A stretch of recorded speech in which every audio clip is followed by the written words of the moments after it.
नमस्कार, मैं हूं आपके साथ सोनिया। बुलेटिन की शुरुआत करेंगे। प्रधानमंत्री Narendra Modi India AI impact summit 2026 के उद्घाटन समारोह में शामिल हुए।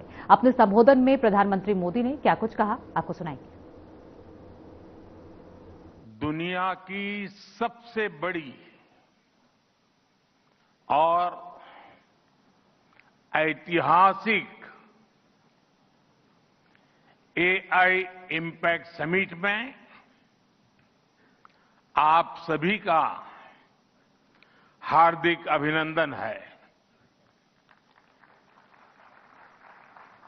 ये समिट जिस भारत में हो रही है वो भारत 1/6 ऑफ ह्यूमैनिटी को रिप्रेजेंट करता है। भारत दुनिया की सबसे बड़ी युवा आबादी का देश है, सबसे बड़े टेक टैलेंट पूल का केंद्र है, सबसे बड़े टेक एनेबल्ड इकोसिस्टम का उदाहरण है। भारत नई टेक्नोलॉजी बनाता भी है और उसे अभूतपूर्व तेजी से अपनाता भी है। नई टेक्नोलॉजी के प्रति उत्सुक 140 करोड़ भारतीयों की ओर से मैं आप सभी हेड्स ऑफ गवर्नमेंट्स,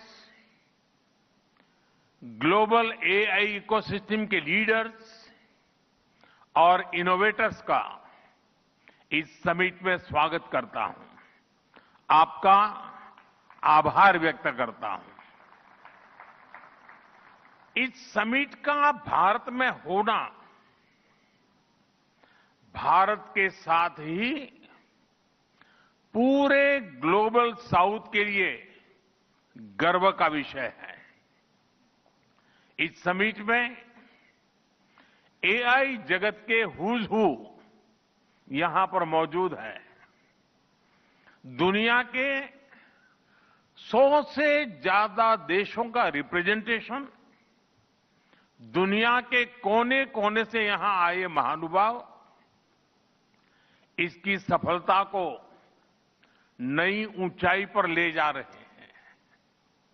इसमें यंग जनरेशन की जो उपस्थिति हमने देखी है वो एक नया विश्वास पैदा करती है। आमतौर पर नई टेक्नोलॉजी को लेकर कुछ लोगों में शुरुआती में संदेह होता है, लेकिन जिस तेजी और भरोसे के साथ दुनिया की युवा पीढ़ी एआई को स्वीकार कर रही है, उसकी ओनरशिप ले रही है, एआई का इस्तेमाल कर रही है, वो अभूतपूर्व है। यहां एआई समिट की एग्जीबिशन को लेकर भी बहुत उत्साह रहा है। खासकर यंग टैलेंट बहुत बड़ी संख्या में आया है। एग्रीकल्चर, सिक्योरिटी, दिव्यांगजनों की मदद, मल्टीलिंगुअल पॉपुलेशन की तमाम जरूरतों से जुड़े जो भी सॉल्यूशंस यहां प्रेजेंट किए गए हैं वो इस फील्ड में मेड इन इंडिया की ताकत और भारत की इनोवेटिव कैपेबिलिटीज का बहुत बड़ा उदाहरण है। साथियों, मानव इतिहास में हर कुछ शताब्दियों के बाद एक टर्निंग पॉइंट आता है और वो टर्निंग पॉइंट सभ्यता की दिशा रीसेट करता है और वहीं से विकास की रफ्तार बदलती है। सोचने, समझने और काम करने के पैराडाइम बदलते हैं। और दिलचस्प बात यह है जब हम ट्रांसफॉर्मेशन के उस दौर में होते हैं तब उसके वास्तविक इंपैक्ट का अंदाजा भी नहीं होता। जब पत्थरों से पहली बार स्पार्क निकला, किसी ने नहीं सोचा था कि वही चिंगारी सिविलाइजेशनल की फाउंडेशन बनेगी। जब बोली को पहली बार लिपि में बदला गया, किसी ने नहीं जाना था कि रिटन नॉलेज फ्यूचर सिस्टम की बैकबोन बनेगी। जब पहली बार सिग्नल्स को वायरलेस ट्रांसमिट किया गया, किसी ने कल्पना नहीं की थी कि एक दिन पूरी दुनिया रियल टाइम में कनेक्ट होगी। साथियों, आर्टिफिशियल इंटेलिजेंस मानव इतिहास का ऐसा ही ट्रांसफॉर्मेशन है। आज जो हम देख रहे हैं, जो प्रिडिक्ट कर रहे हैं, वो इसके इंपैक्ट का सिर्फ प्रारंभिक संकेत है। एआई मशीनों को इंटेलिजेंट बना रही है, लेकिन उससे भी अधिक मानव सामर्थ्य को कई गुना बढ़ा रही है। अंतर सिर्फ एक है, इस बार स्पीड भी अभूतपूर्व है और स्केल भी अप्रत्याशित है।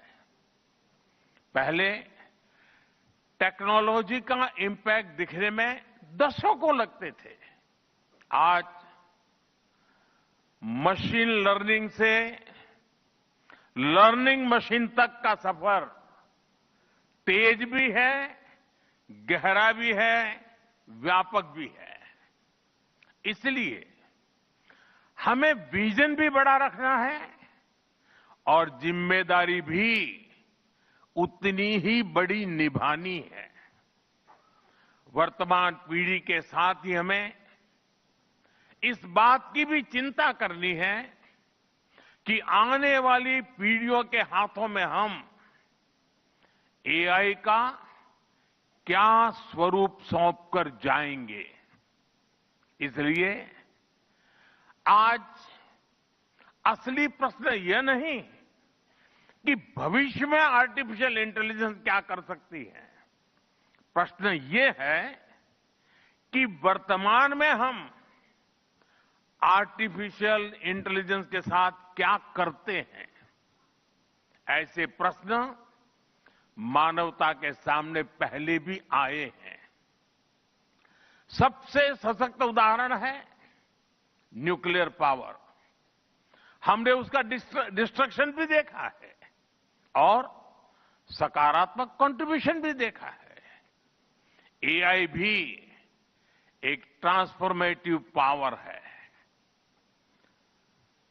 दिशाहीन हुई तो डिसरप्शन, सही दिशा मिली तो सॉल्यूशन।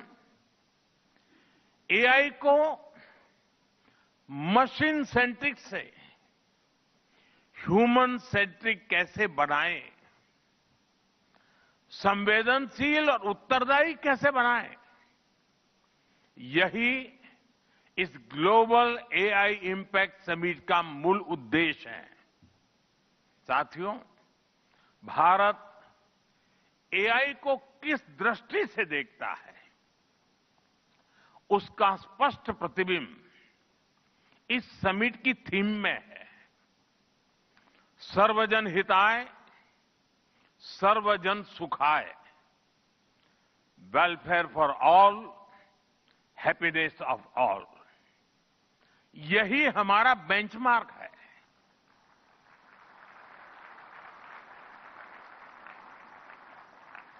एआई के लिए इंसान सिर्फ डेटा पॉइंट न बन जाए, इंसान सिर्फ रॉ मटेरियल तक सीमित न रह जाए।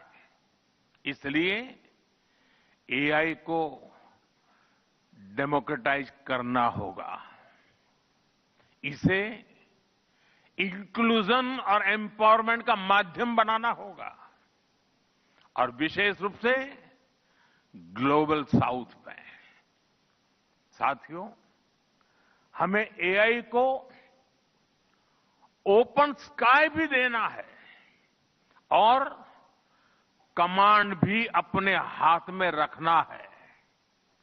जैसे जीपीएस होता है, जीपीएस हमें रास्ता सुझाता है, लेकिन हमें किस डायरेक्शन में जाना है इसकी फाइनल कॉल हमारी ही होती है।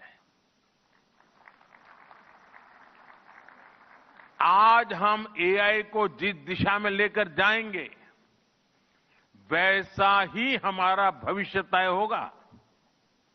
साथियों, आज new Delhi AI impact summit में मैं एआई के लिए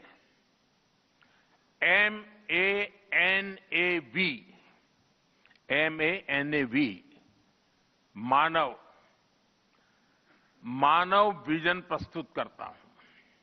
मानव का अर्थ होता है ह्यूमन और मानव विजन कहता है M moral and ethical systems, यानी एआई एथिकल गाइडेंस पर आधारित हो। A अकाउंटेबल गवर्नेंस, यानी transparent rules, robust oversight. N national sovereignty, यानी जिसका डेटा उसका अधिकार। A एक्सेसिबल एंड इंक्लूसिव, यानी एआई मोनोपोली नहीं, मल्टीप्लायर बने। V वैलिड एंड लेजिटिमेट, यानी एआई लॉफुल और वेरीफाइबल हो। भारत का ये मानव विजन 21वीं सदी की एआई आधारित दुनिया में मानवता के कल्याण की अहम कड़ी बनेगा। साथियों, दशकों पहले जब इंटरनेट की शुरुआत हुई तो कोई सोच भी नहीं पाता था कि इससे कितनी जॉब्स बनेगी। यही बात एआई में है। आज कल्पना करना मुश्किल है कि आने वाले समय इस फील्ड में किस तरह की जॉब पैदा होगी। एआई का future of work pre defined नहीं है। ये हमारे निर्णय पर, हमारे कोर्स ऑफ एक्शन पर निर्भर होगा। मैं समझता हूं हमारे लिए फ्यूचर ऑफ वर्क एक नई अपॉर्चुनिटी है। ये ह्यूमंस और इंटेलिजेंट सिस्टम्स के साथ मिलकर काम करने का युग है। We are entering an era where humans and intelligent systems co-create, co-work and co-evolve। AI हमारे काम को और अधिक स्मार्ट, एफिशिएंट और इंपैक्टफुल बनाएगा। हम बेहतर डिजाइन करेंगे, तेज बिल्ड करेंगे और बेहतर डिसीजन ले सकेंगे। इससे और ज्यादा लोगों को हायर वैल्यू, क्रिएटिव और मीनिंगफुल रोल्स भी मिलेंगे। ये इनोवेशन, एंटरप्रेन्योरशिप और न्यू इंडस्ट्रीज के लिए बड़ा मौका है। इसलिए हमें स्किलिंग, रीस्किलिंग और लाइफ लॉन्ग लर्निंग को मास मूवमेंट बनाना होगा। साथियों, future of work inclusive, trusted और ह्यूमन सेंट्रिक होगा। अगर हम मिलकर आगे बढ़ें तो आर्टिफिशियल इंटेलिजेंस पूरी मानवता की क्षमता को नई ऊंचाइयों तक ले जाएगी। साथियों, कहा जाता है sunlight is the best disinfectant, यानी पारदर्शिता ही सबसे बड़ी सुरक्षा है। कुछ देश और कंपनियां मानती है कि एआई एक स्ट्रैटेजिक एसेट है, इसलिए इसे कॉन्फिडेंशियल तरीके से डेवलप किया जाना चाहिए। लेकिन भारत की सोच अलग है। हम मानते हैं कि एआई जैसी तकनीक तभी दुनिया के लिए लाभकारी होगी जब उसे शेयर किया जाएगा, जब कोड ओपन होंगे और शेयर किए जाएंगे, तभी हमारे मिलियंस ऑफ यंग माइंड्स उन्हें बेहतर और सुरक्षित बना पाएंगे। इसलिए आइए हम ये संकल्प लें कि एआई को ग्लोबल कॉमन गुड के रूप में विकसित किया जाएगा। साथियों, आज की एक बहुत बड़ी आवश्यकता ग्लोबल स्टैंडर्ड्स बनाने की भी है। डीप फेक्स और फैब्रिकेटेड कंटेंट ओपन सोसाइटीज में अस्थिरता ला रहे हैं। फिजिकल वर्ल्ड में हम फूड पर न्यूट्रिशन लेबल्स देखते हैं ताकि हमें पता हो कि हम क्या खा रहे हैं। ठीक उसी तरह डिजिटल वर्ल्ड में कंटेंट पर भी ऑथेंटिसिटी लेबल्स होने चाहिए ताकि लोगों को पता हो कि क्या असली है और क्या एआई से बनाया गया है। जैसे जैसे एआई ज्यादा टेक्स्ट, इमेजेस और वीडियोज बना रहा है, वैसे वैसे इंडस्ट्री में वाटरमार्किंग और क्लियर सोर्स स्टैंडर्ड्स की जरूरत बढ़ती जा रही है। इसलिए ये जरूरी है कि ये विश्वास टेक्नोलॉजी में शुरू से बिल्ट इन हो। साथियों, हमें चिल्ड्रन सेफ्टी के प्रति और अधिक सजग होना होगा। जैसे स्कूल का सिलेबस क्यूरेटेड होता है, वैसे ही एआई स्पेस भी चाइल्ड सेफ और फैमिली गाइडेड होना चाहिए। फ्रेंड, आज दुनिया में दो तरह के लोग हैं। एक, जिन्हें एआई में भय दिखता है, वो हमेशा वैसी बात करते हैं। ऐसे लोग जिन्हें एआई में भय दिखता है, और दूसरे वो जिन्हें एआई में भाग्य दिखता है। और साथियों, मैं जिम्मेवारी के साथ कहता हूं, गर्व के साथ कहता हूं, हमें भय नहीं, भारत को एआई में भाग्य दिखता है, भारत को एआई में भविष्य दिखता है। गौतम बुद्ध नगर पुलिस कमिश्नरेट के थाना दादरी पुलिस ने हत्या का सफल खुलासा करते हुए 3 अभियुक्तों और 1 अभियुक्त को गिरफ्तार किया है।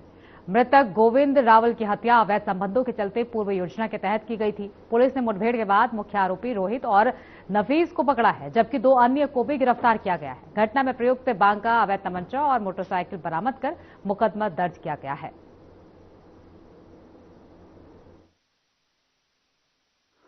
देखिए, 16 फरवरी 2026 को थाना दादरी पुलिस को सूचना मिली कि कठेरा रोड पे खाली प्लाट में एक अज्ञात शव पड़ा हुआ। तत्काल पुलिस मौके पर पहुंची और शव को कब्जे में लेकर उसके शिनाख्त के प्रयास शुरू करा दिए। काफी प्रयास के बाद मृतक की शिनाख्त गोविंद रावल के रूप में हुई, जो थाना दादरी के ही घोड़ी बछेड़ा गांव के रहने वाले हैं। फिर वादी की तहरीर पर सुसंगत धाराओं में अज्ञात में मुकदमा पंजीकृत किया गया तथा उच्चाधिकारियों के निर्देश पे 4 टीमों का गठन किया गया इस घटना के अनावरण के लिए। और पुलिस ने manual intelligence, electronic surveillance, CCTV कैमरों की मदद से 24 घंटे के अंदर इस हत्या का खुलासा किया और 4 लोगों को गिरफ्तार किया, जिसमें से एक के साथ मुठभेड़ भी हुई। इन चारों के नाम, एक रोहित जो घोड़ी बछेड़ा का ही है, धर्मेंद्र भी घोड़ी बछेड़े का और दादरी का ही नफीस है तथा इसमें मृतक गोविंद की पत्नी प्रीति भी शामिल है। तो जब हम लोगों ने पूछताछ करी तो पता चला कि प्रीति के प्रेम संबंध, मृतक की पत्नी प्रीति के संबंध गांव के ही रोहित से था और मृतक इनके साथ शराब पी के मारपीट भी करता था, जिसके कारण इसने अपने प्रेमी के साथ मिलकर षड्यंत्र के तहत मृतक की हत्या कर दी। इन लोगों को जुडिशियल कस्टडी में जेल रवाना किया जा रहा है तथा इनकी निशानदेही पे आला कत्ल बरामद किया जा चुका है। नफीस के पास से एक नाजायज तमंचा और खोखा कारतूस और जिंदा कारतूस बरामद किया गया है। गौतम बुद्ध नगर पुलिस कमिश्नर के थाना सेक्टर 142 पुलिस ने बिजली के तार चोरी करने वाले 3 अभियुक्तों को गिरफ्तार किया है। आरोपियों को सेक्टर 137 मेट्रो स्टेशन के पास से पकड़ा गया है। उनके कब्जे से 15 बंडल बिजली का तार और घटना में इस्तेमाल की गई बाइक बरामद कर ली गई है। मामले में मुकदमा दर्ज किया गया है।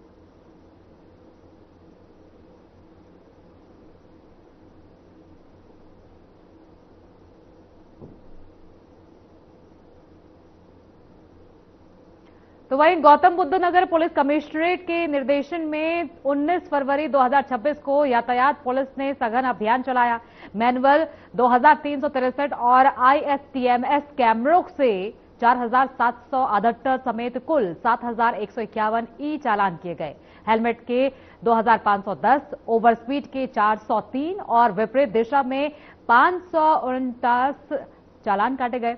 साथ ही 13 वाहन सीज और 41 बिना फिटनेस वाहनों पर कार्रवाई की गई।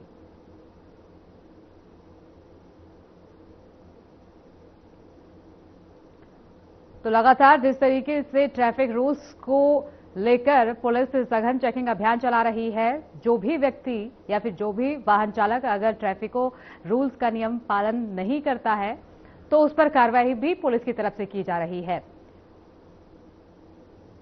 तो मैनुअल के हिसाब से अगर देखा जाए तो हेलमेट के 2510 और ओवर स्पीड के 403 और विपरीत दिशा में 549 चालान काटे गए हैं। साथ ही 13 वाहन सीज और 41 बिना फिटनेस वाहनों पर भी कार्रवाई की गई है। यानी कि पुलिस की तरफ से लगातार ये कहा जाता है, जो भी व्यक्ति अगर वाहन चलाता है तो हेलमेट का इस्तेमाल जरूरी है और जो भी व्यक्ति बिना हेलमेट के यहां पर मिला उसका चालान किया गया। कई वाहनों को चालान सीज भी किया गया है। खबरों में फिलहाल के लिए इतना ही। बने रहिए हमारे साथ।